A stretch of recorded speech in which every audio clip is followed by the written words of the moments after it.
Hello दोस्तों, स्वागत है आपका हमारे यूट्यूब चैनल पे। तो दोस्तों, जो लोग इस यूट्यूब चैनल पे नए हैं, मैं उन्हें बता दूं कि हम लोग यहाँ शेयर मार्केट के बारे में कंप्लीट नॉलेज देते हैं, from beginners to advance level. तो आपको और किसी यूट्यूब चैनल पे जाने की ज़रूरत नहीं है। आपको बिल्कुल भी अगर शेयर्स की बिल्कुल भी नॉलेज नहीं है आपको, तो हम आपको बिगनर से लेकर एडवांस लेवल तक की पूरी नॉलेज देंगे। आपके मन में जो भी डाउट है वो सब क्लियर किया जाएगा, जैसे कि निफ्टी क्या होता है, सेंसेक्स क्या होता है, बीएसई क्या होता है, और भी बहुत कुछ, कि आप शेयर्स में पैसा लगा के बिल्कुल अच्छी तरह से पैसा कैसे कमा सकते हो। ठीक है। एज़ वी ऑल नो, पैसा कमाने के लिए स्किल चाहिए, तो शेयर मार्केट में भी स्किल चाहिए बिल्कुल। तो आप कैसे शेयर मार्केट में पैसा कमा सकते हो, तो चलिए। हाँ, तो हमने एक पिछला वीडियो भी अपलोड किया है, तो जिन्होंने नहीं देखा है उसको, वो उसे जाके देख सकते हैं। उस वीडियो में हमने बहुत ही बेसिक से शुरू किया था कि शेयर्स क्या होते हैं, मतलब जिन्हें बिल्कुल पता नहीं है शेयर्स क्या होते हैं वो देख सकते हैं। शेयर्स क्या होते हैं, फिर शेयर्स में पैसा क्यों लगाना चाहिए, इन सब चीज़ों के बारे में हमने बात की थी। तो जिन्होंने नहीं देखा है वो जाके देख सकते हैं। तो आज हम लोग थोड़ा आगे बढ़ने वाले हैं और हम लोग और चीज़ें जानने वाले हैं। ठीक है, तो आज हम लोग बात करेंगे इस शेयर मार्केट ऑफ वेजर। अब दोस्तों, वेजर मतलब होता है सट्टेबाज, सट्टा करना। ठीक है, मतलब जैसे कि जैसे क्रिकेट में पैसा, जैसे दो लोग नहीं बात करते हैं कि अगर आज इंडिया जीती तो मैं तुम्हें 100 रुपये दूंगा, और सामने वाला बोलता है अगर पाकिस्तान जीता तो मैं तुम्हें 100 रुपये दूंगा। तो ऐसे इसे कहते हैं सट्टाबाजी, और ये इलीगल चीज़ है। ये याद रखना दोस्तों, वेजर जो टर्म है वो इलीगल टर्म है। लेकिन शेयर्स जो है वो बिल्कुल भी शेयर्स बिल्कुल भी वेजर नहीं है, ये एब्सोल्युटली लीगल है। ठीक है, तो आप इसमें बिल्कुल पैसे लगा सकते हो, इससे बिल्कुल पैसे कमा सकते हो, आपको इलीगल नहीं माना जाएगा। ये बिल्कुल वाइट का पैसा है और ये वाइट ही रहेगा। ठीक है, तो अब कमाल की बात ये है कि अभी तो टैक्स देना पड़ता है हमें। ठीक है, पहले था 2.5 लाख रुपया, मतलब आपकी इनकम अगर 2.5 लाख रुपये से ज़्यादा है तो आपको टैक्स देना पड़ेगा।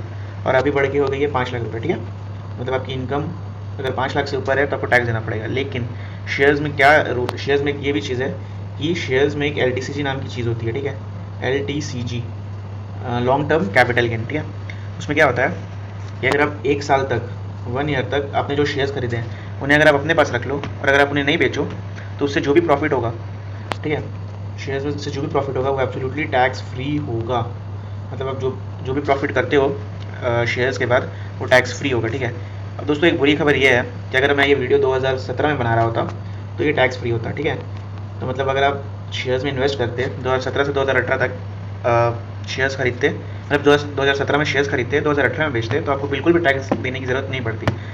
लेकिन 2018 में जो बजट आया, 2018 का जो बजट है उसमें ये डिसाइड हुआ कि 2018 के बाद, जैसे कि हम लोग जो भी अकाउंट्स बैकग्राउंड्स हैं उन्हें पता होगा कि हम लोग का कैलेंडर ईयर होता है 1 अप्रैल से लेके 31 मार्च, 1 अप्रैल टू 31 मार्च। ओके, तो जो भी 2018 में 1 अप्रैल से ये रूल आ गया कि आज के बाद जो भी शेयर्स खरीदे जाएंगे उसमें भले ही आप 1 साल के लिए रखो और LTCG अप्लाई करो, मतलब 1 साल तक आप रखो, और उसके बाद अगर आपकी प्रॉफिट होगी तो वो टैक्स फ्री नहीं होगी, उस पर कुछ परसेंट वो लगेंगे, टैक्स लगेंगे। मतलब अगर प्रॉफिट कमाते हो तो उसमें टैक्स देना पड़ेगा। कितना परसेंट लगेगा, क्या मेथड है सब कैलकुलेट करने का, ये सब हम लोग सब कुछ जानने वाले हैं। सो डोंट वरी, इसके बारे में हम लोग आगे बात करेंगे। LTCG के बारे में, एक LTCG होती है और एक शॉर्ट टर्म कैपिटल गेन होती है, STCG। तो ये हुआ शॉर्ट टर्म कैपिटल गेन। ठीक है, तो अगर आप मतलब इसका कहते हैं, ये भी बिल्कुल उसका अपोजिट है। अगर आप 1 ईयर के पहले अगर शेयर्स बेच देते हो तो उसको बोलते हैं short term capital gain. Okay, तो LTCG का हम लोग ने कॉन्सेप्ट जाना, तो पहले था, लेकिन अभी ये है कि अभी भी टैक्स लगता है, लेकिन बहुत कम टैक्स लगता है, कुछ परसेंट टैक्स लगता है। तो ये बिल्कुल लीगल है, जैसा कि हमने कहा ये लीगल है, बिल्कुल लीगल है, और इसमें आपको टैक्स भी नहीं देना पड़ता। मतलब LTCG भी लगता है लेकिन पूरा भी नहीं लगता है। अब बहुत तरह से कुछ लिमिट्स हैं जहाँ तक आप टैक्स फ्री रह सकते हो, मतलब आपने 1 साल तक का प्रॉफिट भी कमा लिया और आपको 1 रुपये भी टैक्स देने की ज़रूरत नहीं पड़ेगी। तो जो दोस्तों, जो बड़े बड़े बिलियनर्स और मिलियनर्स होते हैं ना, वो लोग बहुत शाणे होते हैं। वो लोग इस तरह से पैसा कमाते हैं कि उन लोगों को टैक्स भी नहीं देना पड़ता। तो हम लोग ये भी सीखेंगे कि कैसे किया जाए कि यार हम लोग को भी टैक्स नहीं देना पड़े, है ना। यार क्योंकि यार टैक्स देना किसको पसंद है यार, कमाई तो सारी कमाई टैक्स में चल जाती है, बचता क्या है। तो हम लोग भी टैक्स, हमें भी टैक्स फ्री बनना है। ओके, और ये बिल्कुल लीगल है यार, आप सरकार का बिल्कुल टैक्स नहीं चोरी कर रहे हो, आप कुछ इलीगल तरीके से नहीं करने वाले हो। हम लोग लीगल तरह से जानेंगे कैसे, किस हद तक, किस लिमिट तक हम लोग टैक्स फ्री बन सकते हैं। ओके, तो अब हम थोड़ा और जानते हैं कि यार हमें शेयर्स में इन्वेस्ट करना क्यों चाहिए। तो हम लोग, आप इसका और माइंड क्लियर हो जाएगा कि यार जो लोगों को ना डाउट है ना, जिन लोगों को डाउट है यार शेयर्स में पैसा डूब जाता है यार, या शेयर्स में पैसा इन्वेस्ट करना है कि नहीं, शेयर सट्टेबाजी है ये वो। अगर मैं बता दूं कि आप शेयर्स में इन्वेस्ट करना बिल्कुल चाहिए, आपको बिल्कुल शेयर्स में इन्वेस्ट करना चाहिए। क्योंकि देखो सपोज़ आप एक बैंक में पैसा डालते हो, एफडी करवाते हो, ठीक है, फिक्स डिपॉजिट। आप एफडी कराया आपने, आपको हर साल कुछ इंटरेस्ट मिलेगा, ठीक है, आपको कुछ इंटरेस्ट मिलता है हर बार। तो इंटरेस्ट रेट क्या होता है, मतलब ज़्यादा इंटरेस्ट रेट तो रहता नहीं है, तो रिटर्न रेट ज़्यादा नहीं रहता है, ठीक है, बहुत कम रिटर्न रेट है। आप अपने बैंक से पूछ सकते हो, पहले तो फिर भी ज़्यादा था, अभी इंटरेस्ट रेट इन्होंने घटा दिया है। तो आप बैंक में जाकर पूछ सकते हो, गूगल पे कर सकते हो कि इंटरेस्ट रेट ज़्यादा नहीं होता है, अराउंड 6 to 7%, 6 to 8% ही होता है, मैक्स 8% ही होगा, उससे ज़्यादा नहीं होगा। लेकिन शेयर्स में, अच्छा पहले डिविडेंड क्या होता है वो मैं बता दूँ आपको। डिविडेंड मतलब होता है कि जो भी आप शेयर्स लेते हो उसके बदले में आप इंटरेस्ट रेट ही समझ सकते हो कि आपने शेयर्स खरीदे, ठीक है, उसके बदले में जो आपको रिटर्न मिलेगा ना, जो प्रॉफिट मिलेगा, उसे कहते हैं हम डिविडेंड, ठीक है। तो मतलब जैसे आपने किसी कंपनी का शेयर्स खरीदा, जैसे सपोज आपने पैसा लगा दिया, ठीक है, इस तरह से समझो, आपने बैंक में पैसा दिया, आपको हर महीने कुछ कुछ पैसे मिलेंगे, ठीक है। तो वैसे डिविडेंड में होता है कि शेयर्स में होता है कि आपने पैसा लगाया और आपको पैसे मिलते रहेंगे, ठीक है। तो आपने सपोज किसी कंपनी का शेयर है 10 रुपये, उसका आप खरीद लिया, तो उस पर आप जो भी परसेंट के हिसाब से डिविडेंड होगा वो आपको मिलेगा, ठीक है। अब लेकिन दोस्तों एक बात ये आप जान लो कि इंटरेस्ट रेट क्या होता है कि अगर सपोज आपने बैंक में एफडी कराया, इंटरेस्ट रेट है 8%, तो हर महीने आपको हर महीने आपको इंटरेस्ट मिलेगा ही, ठीक है।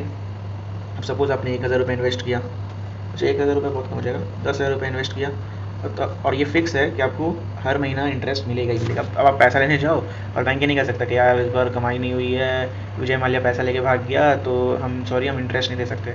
तो ये ऐसा बैंक नहीं बोल सकती कि हम लोग इंटरेस्ट नहीं दे सकते, उन्हें इंटरेस्ट देना ही पड़ेगा, इट्स मैंडेटरी, या इन्हें इंटरेस्ट देना ही पड़ेगा।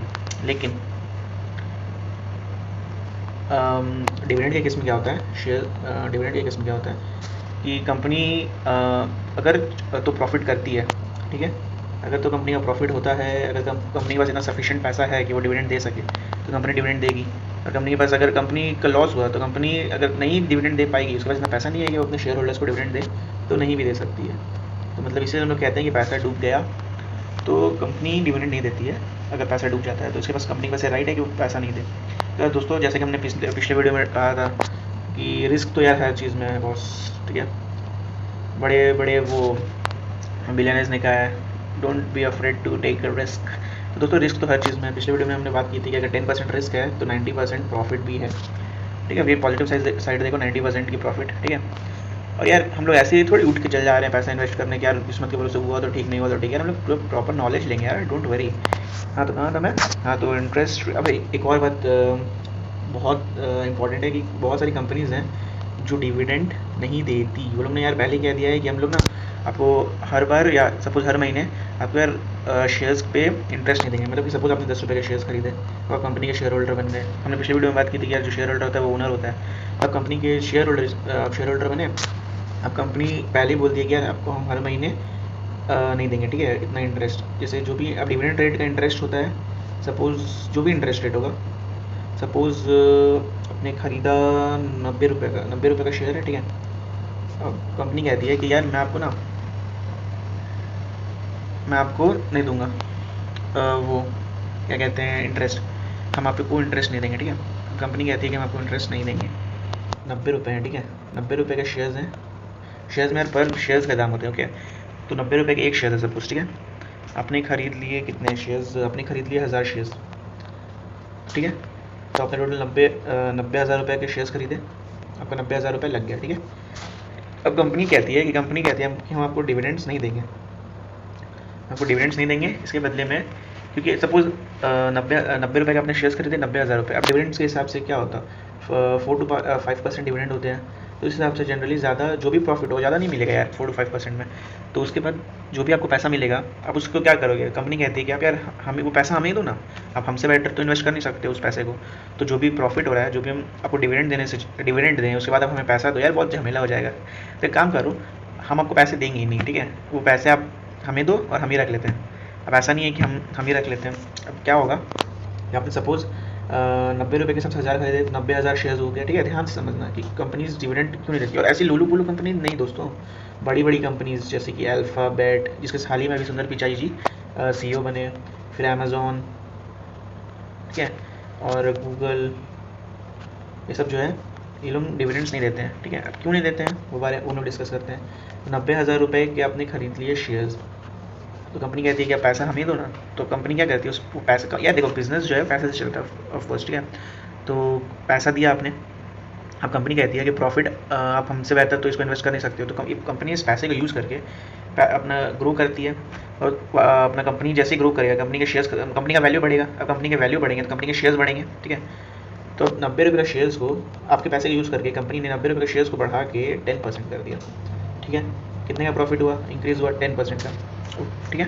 तो अभी 10% कंपनी ने इंक्रीज़ किया, ऐसे मिलता है आपको 4 to 5%, अब मिलेगा आपको 10%, ठीक है। अब देखो, अब कंपनी इंक्रीज़ कर लिया, अब कंपनी ने अपने इंक्रीज़ किया शेयर का वैल्यू, ज़्यादा शेयर होल्डर्स, क्योंकि प्रॉफिट हुआ ना कंपनी को। तो अब शेयर मार्केट में क्या होता है कि लोग इन्वेस्टर्स बहुत देखते हैं, मार्केट एनालाइज करता है। कोई भी देखेगा यार कि कंपनी का प्रॉफिट हुआ है तो कोई भी इस कंपनी पे पैसा लगाना चाहेगा, गूगल पे, सपोज गूगल का एग्जांपल लेते हैं, तो ज़्यादा शेयर होल्डर्स इसके खरीदेंगे गूगल के।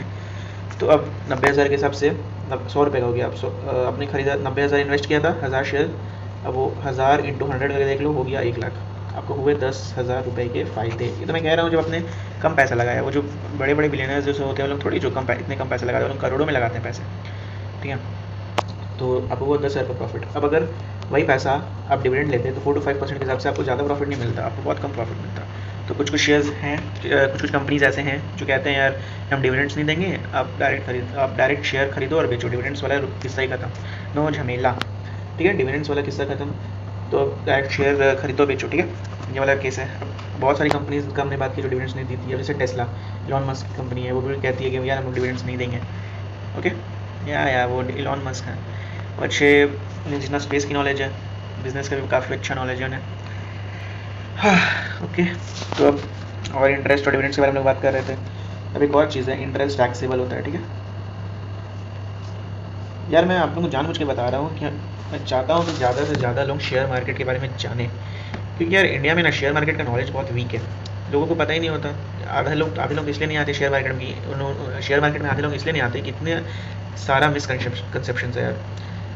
लोग सोचते हैं पैसा डूब जाएगा, लोग सोचते हैं रिस्की है, लोगों को नॉलेज ही नहीं है इसलिए लोग नहीं आते, और आधे लोग बिना नॉलेज के इधर उधर से सुन के आ जाते हैं, इसलिए पैसा डूबता है। तो यार खुद का सेल्फ नॉलेज जो होता है ना, वह आदमी को आगे लेके जाता है।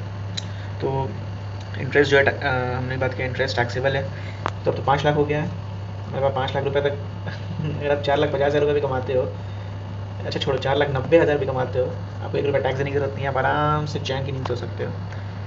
तो लेकिन अगर आपकी इनकम, सपोज आपने एफडी कराई, ठीक है, एफडी के बारे में हम लोग बात करें, ठीक है, हम लोग अभी सिर्फ हमारा पॉइंट ऑफ व्यू एफडी पे रहेगा। सपोज आपने एफडी कराई और आपका प्रॉफिट जो है 5 लाख से ऊपर हो गया, तब तो आपको टैक्स देना पड़ेगा, लेकिन डिविडेंड जो है वो एब्सोल्युटली टैक्स फ्री होता है। जैसे कि हमने एलडीसी का कॉन्सेप्ट पढ़ा, वो भी टैक्स फ्री होता है। अब तो हालांकि 2018 के बाद कम्प्लीटली टैक्स फ्री नहीं है, फिर भी कुछ कुछ लिमिट्स हैं जहाँ पे वो टैक्स फ्री है, मतलब आपको 1 रुपये भी नहीं देने पड़ेंगे, मतलब आप कमा भी रहे हो और आपको 1 रुपये भी नहीं देना पड़ रहा है। सोचो कितना मज़ा आ जाएगा ना, कमाते जाओ, धोते जाओ, आपको 1 रुपये भी देने की ज़रूरत नहीं है, ओके। तो अब लेकिन यार इंटरेस्ट तो अब बचा लिया आपने, आपको 1 रुपये भी ये वाला सीन कटेगा, ठीक है, तो आपको 1 रुपये भी देने की ज़रूरत नहीं है। तो हमने यार जाना कि इंटरेस्ट और डिविडेंड्स के बारे में जाना, ओके। इंटरेस्ट, डिविडेंड्स और शेयर मार्केट सट्टेबाजी है या नहीं, तो हमने जाना कि एब्सोल्युटली लीगल है। और कौन कौन सी कंपनीज हैं जो डिविडेंड्स नहीं देती हैं, मतलब आप सोचोगे क्या मैंने शेयर्स खरीद लिया और यार मुझे डिविडेंड्स नहीं मिल रहा था, यार ऐसे नहीं होता है। बहुत सारी कंपनीज हैं जो बिल्कुल भी डिविडेंड्स नहीं देती हैं। तो यार आपका और मतलब मैं चाहता हूँ कि आप ज़्यादा से ज़्यादा समझो कि शेयर मार्केट यार बहुत अच्छी चीज़ है इन्वेस्ट करने की। वो लोग, मैं तो कहूँगा वो बेवकूफ़ शेयर मार्केट में इन्वेस्ट नहीं करते हैं, ठीक है। हम लोग और चीज़ें भी बात करेंगे आगे, और भी बहुत कुछ सीखना है हमें। एक्चुअली ये तो सिर्फ अभी बेसिक्स चल रहा है कि प्रैक्टिकली कैसे हम शेयर मार्केट में अकाउंट खोल सकते हैं, कैसे हम लोग पैसा लगा सकते हैं, ये सब जानेंगे लेकिन नेक्स्ट वीडियो में। तब तक के लिए सायोनारा, जय हिंद, जय भारत।